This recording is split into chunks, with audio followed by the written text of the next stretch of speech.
제가 신학교를 다닐 때 자주 대화를 나누고 했던 동기 목사님이 있는데 그 동기 목사님이 개척교회를 시작하게 되었습니다. 그 목사님과 저에게 이제 신학교 다닐 때 대화를 좀 많이 했었는데 공통점이 하나 있었습니다. 그것은 이렇게 시원찮은 사람이 목회의 길을 가도 되는가 하는 그런 고민이었습니다. 그래서 그 목사님이 개척할 당시에 격려하는 차원에서 연락을 해서 제가 이렇게 이야기를 건넨 적이 있습니다. 목사님, 이렇게 보니까 그래도 하나님이 각자에게 주신 장점들이 있으니까 내가 잘 못하는 것 같고 부족한 것 같더라도 거기에 집중하지 말고 내가 가진 장점 바라보면서 내가 할 수 있는 것으로 사역하면 될 것 같습니다. 우리는 그렇게 가는 것 같습니다 라고 격려와 용기를 북돋우는 차원에서 이렇게 이야기를 건넸었습니다. 그런데 좀 시간이 지나면서 제 삶에서 하나님께서 저에게 가르치고 깨닫게 해주신 부분이 있었습니다.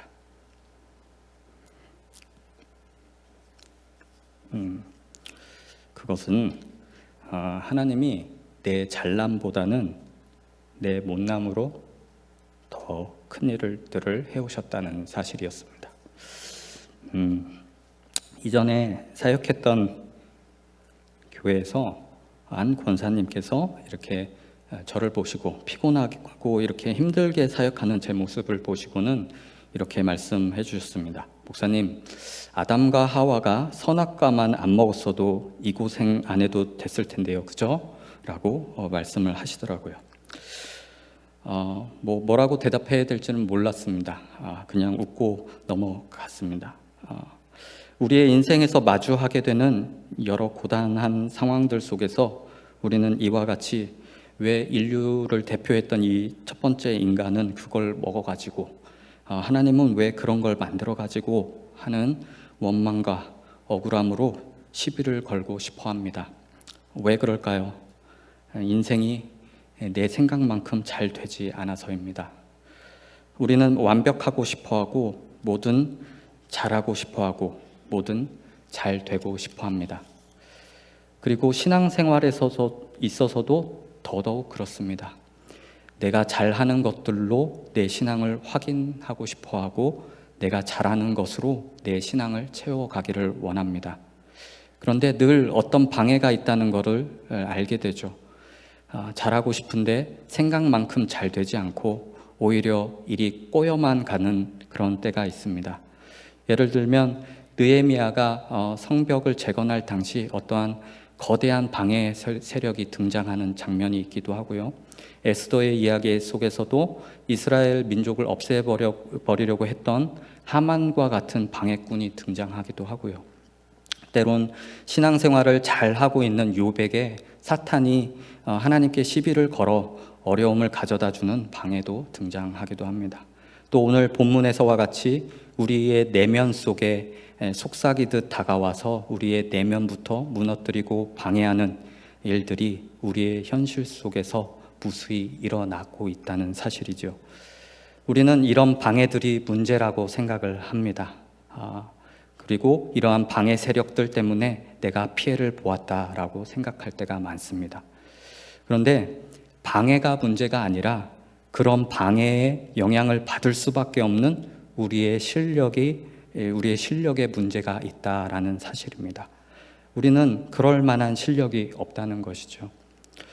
오늘 본문에서 뱀의 유혹에 넘어가는 그 여자의 모습을 보면요, 매우 순수합니다.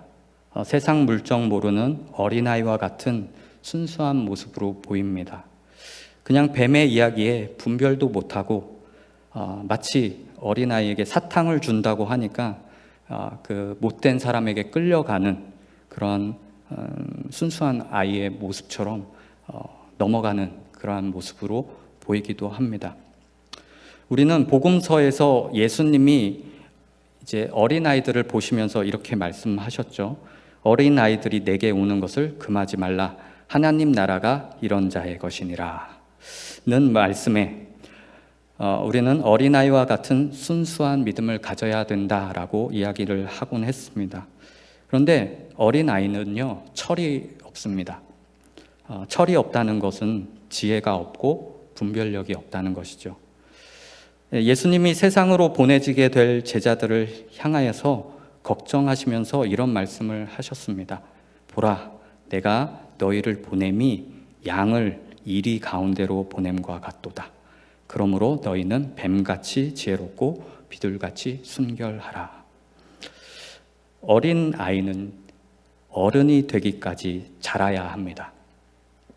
어린아이가 자라듯 성숙한 믿음, 철든 믿음, 지혜와 분별을 가진 믿음으로 자라나라는 이야기를 해주고 있는 겁니다.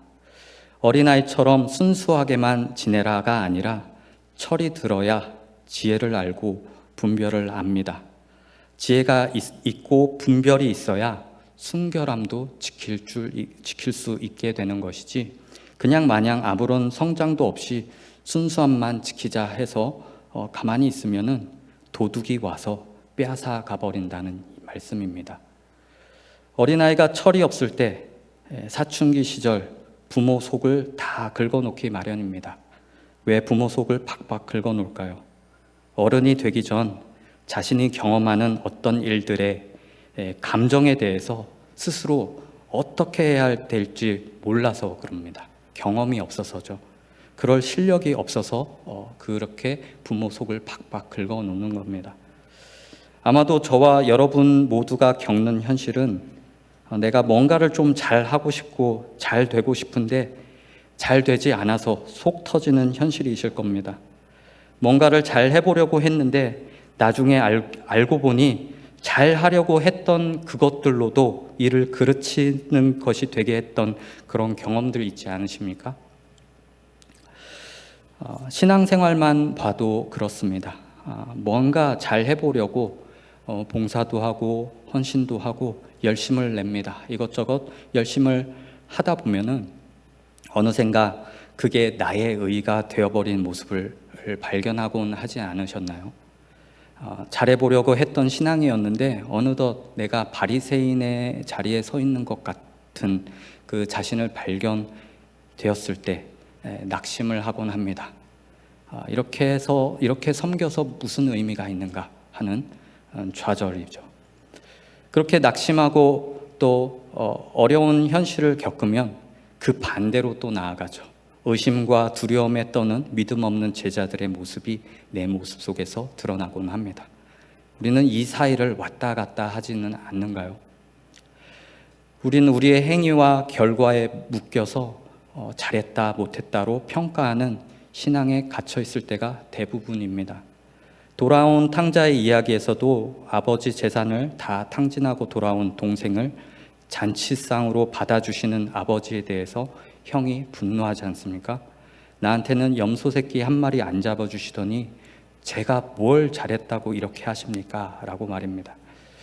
교회들도 어떤 눈에 띄는 성과가 있어야지 사역을 잘한다, 그렇지 않으면 사역을 못한다 라는 어떤 겉모습의 평가, 어떤 잘못을 가지고 평가하는 그 평가에 가리워져 하나님이 진정으로 교회를 향해서 어떻게 일하고 계시는지, 하나님의 일하심이 무엇인지를 분별력을 잃어버린 건 아닌지요. 각자 자기의 신앙의 기준만 높아져서 자신의 잣대로 비난만 일삼고 서로 으르렁대며 싸움만 일어나는 그 교회 모습에 세상은 그런 교회를 바라보면서 분노합니다. 기독교가 뭐 그래? 예수 믿는 것들은 왜 다 저 모양이야? 라고 분노하죠.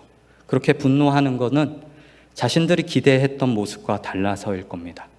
그래도 신을 믿는 자들이라면 뭔가가 달라도 달라야 할 거 아닌가라는 기대를 갖고 있었는데 그 기대에 못 미치는 모습 때문에 분노하는 것일 겁니다.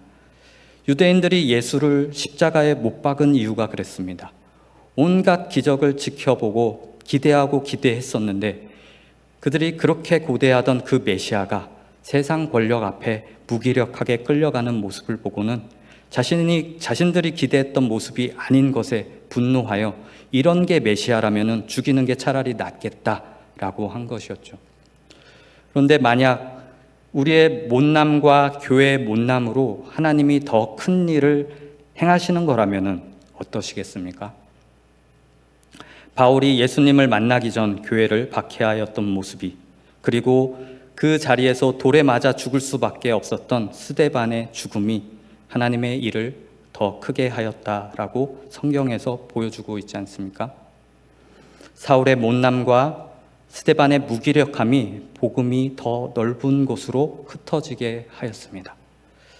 십자가는 세상이 이해 못하는 하나님의 방법이었습니다. 십자가는 인간의 못남과 무력함으로 결과지어진 저주이자 형벌의 자리입니다. 그런데 그 십자가가 하나님의 방법이었다라고 말하고 있습니다. 우리는 교회의 장본인 우리들 스스로도 교회가 교회를 바라보면서도 이런 말을 하죠. 교회가 왜 저래? 교회가 왜 사랑이 없어? 라는 탄식과 비명을 지를 때가 있습니다. 그런데 그런 교회가 엉망이 된 것 같고 진탕이 된 것 같은 그 교회의 못남 속에서도 하나님의 일하심이 있었다라는 사실을 아셔야 됩니다.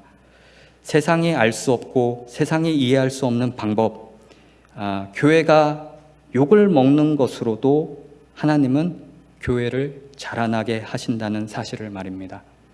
이것이 십자가로 보여주신 하나님의 방법이었습니다.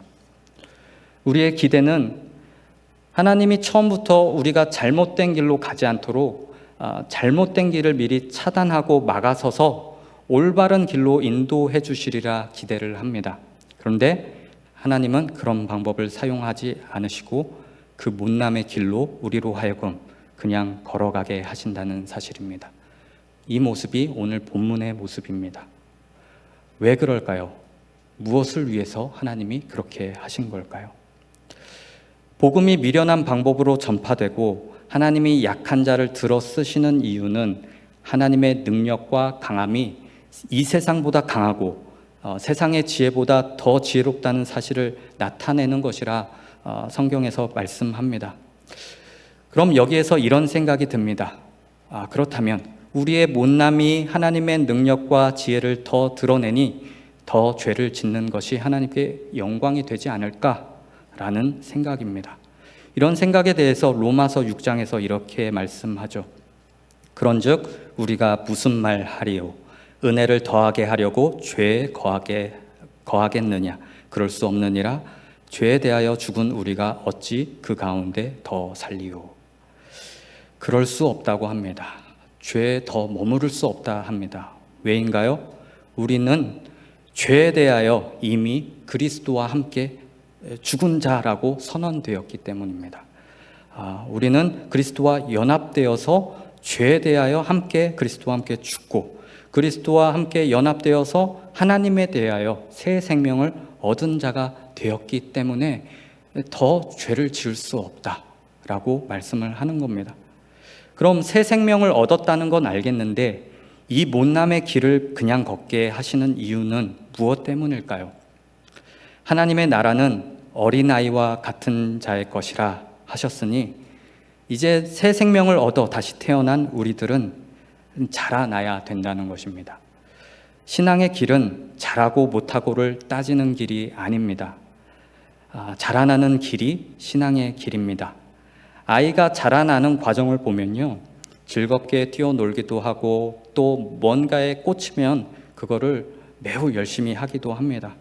그런데 뛰놀다가도 넘어지게 되고 또 하고 싶은 게 있을 때 막 열심을 내지만 잘 안 될 때가 있습니다. 그러면은 울며 불며 때를 쓸 때가 있습니다. 그러면서 자라나는 것이죠. 우리의 삶에서 경험하게 되는 이 못남의 자리를 허락하신 이유는요, 자책과 어떤 체념에 머물러 거기에서 헤어나오지 말라는 이야기가 아니라 더 나은 모습으로 나아갈 수 있다, 더 나은 모습으로 자라갈 수 있다라는 부르심 가운데서 있다는 사실입니다.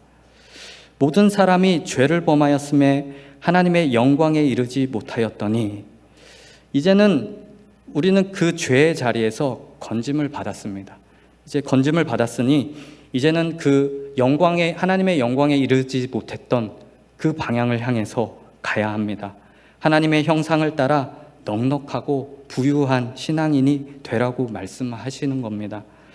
나의 못남을 내 모습으로만 바라보게 되면요, 자책과 체념과 절망만 남습니다. 소망이 없어 보입니다. 왜냐? 어떻게 해도 나는 이 수준밖에 안 되니까요.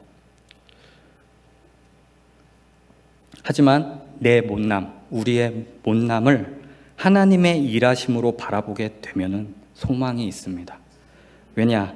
하나님의 일하심에는 손해가 없기 때문입니다. 그 하나님이 우리를 붙들고 계시니 우리의 그 못남과 실패와 잘못이 손해로 끝나지 않게 하시겠다 하십니다.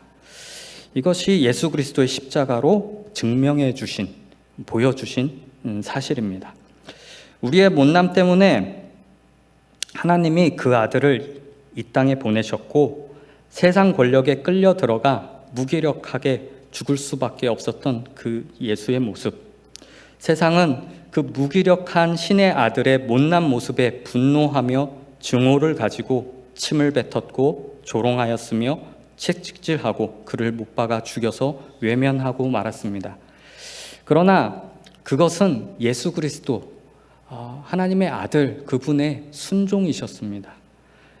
세상이 판단한 예수의 그 무기력함과 못난 모습 속에 하나님께서는 생명을 주시고 또 그를 믿는 모든 자들에게 부활을 약속해 주셨다는 것입니다. 자신의 신앙을 내가 잘난 것에서 확인하지 마십시오. 우리가 믿음을 갖게 된 근거는 내 자신으로 말미암은 것이 하나도 없습니다. 내가 갖게 된 이 신앙은 내 못남과 내 부족함을 긍휼히 여겨 찾아오신 그 예수 그리스도로 확인하셔야 됩니다. 그래야 신앙생활이 잘하고 못하고를 따지는 그 자리가 아니라 자라나야 된다는 자리를 깨닫게 되는 것입니다. 그것을 아셔야 됩니다. 이거를 분별 못하시면은 자꾸 너는 왜 믿음이 없어? 너는 왜 그 모양이야? 넌 왜 봉사도 안 해?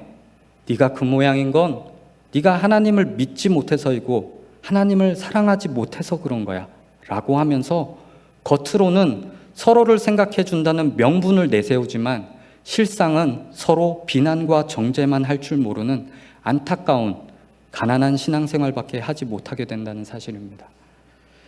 그럼 우린 자라나는 이 자리에서 무엇을 해야 할까요? 자꾸 보이는 건 내 못남뿐인데요.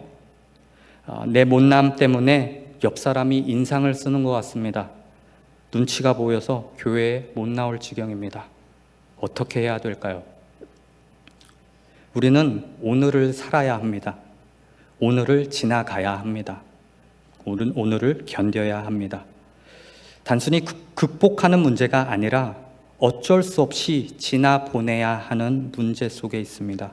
순간순간 죽을 것 같고 숨이 턱에 차오를 만큼 힘이 들 때도 있습니다.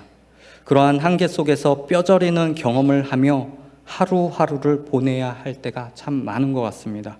그러나 그 하루는 실력 없는 자리에서 실력을 쌓는 자리의 하루로 우리에게 허락되었다는 사실을 우리는 기억을 해야 합니다.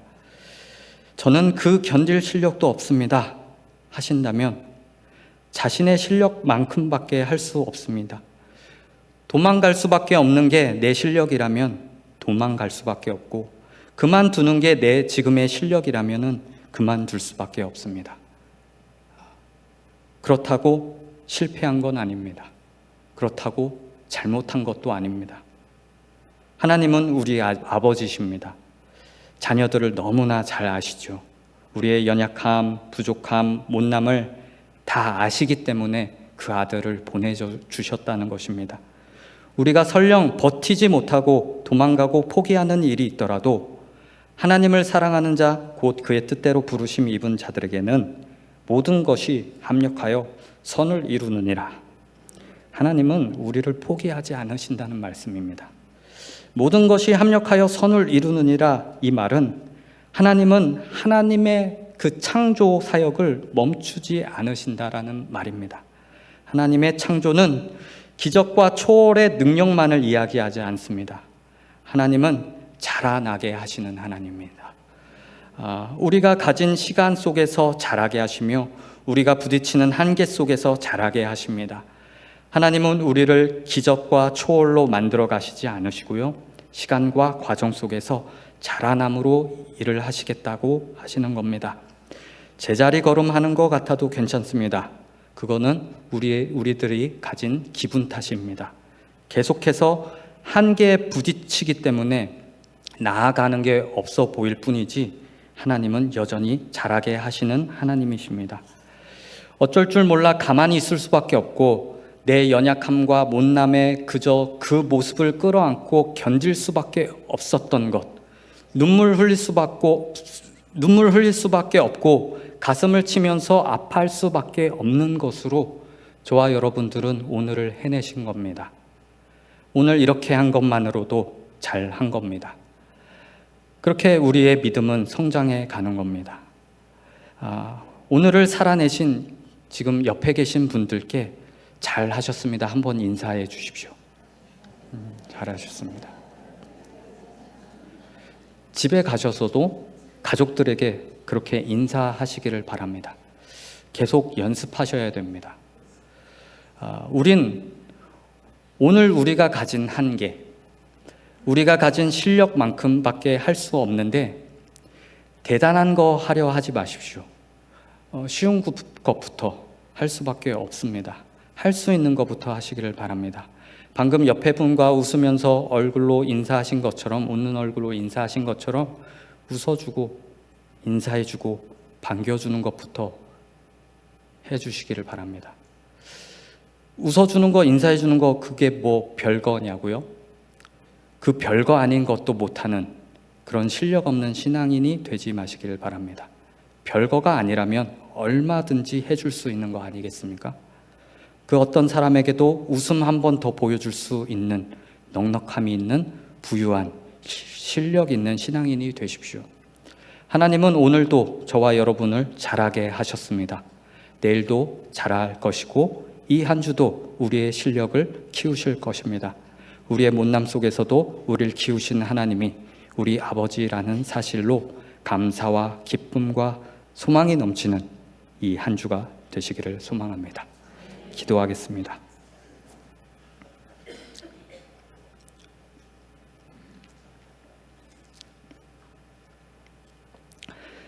하나님, 당신은 우리 아버지시오. 우리를 사랑하셔서 그 아들까지도 내어주신 사랑과 은혜의 아버지십니다.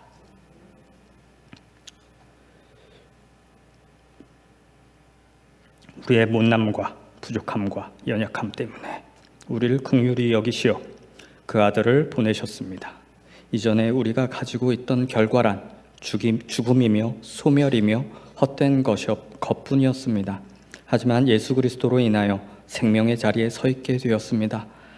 이 생명의 자리에 서 있게 되었으니 우리는 이제 자라나는 일만 남았습니다. 우리는 매일매일 부딪히는 한계 속에서 넘어지는 자들이 아니라 자라나는 자들이라는 이 사실을 기억하게 하시고 우리의 어떤 못남 속에서도 하나님으로 인하여 손해가 되지 않는 그 운명에 붙잡혀 있다는 사실을 기억하게 하여 주시옵소서. 그리하여 우리에게 주어진 하루하루를 담대하게 살아가는 그런 명예로운 신자의 삶이 되게 하여 주시옵소서. 예수님의 이름으로 기도드리옵나이다. 아멘.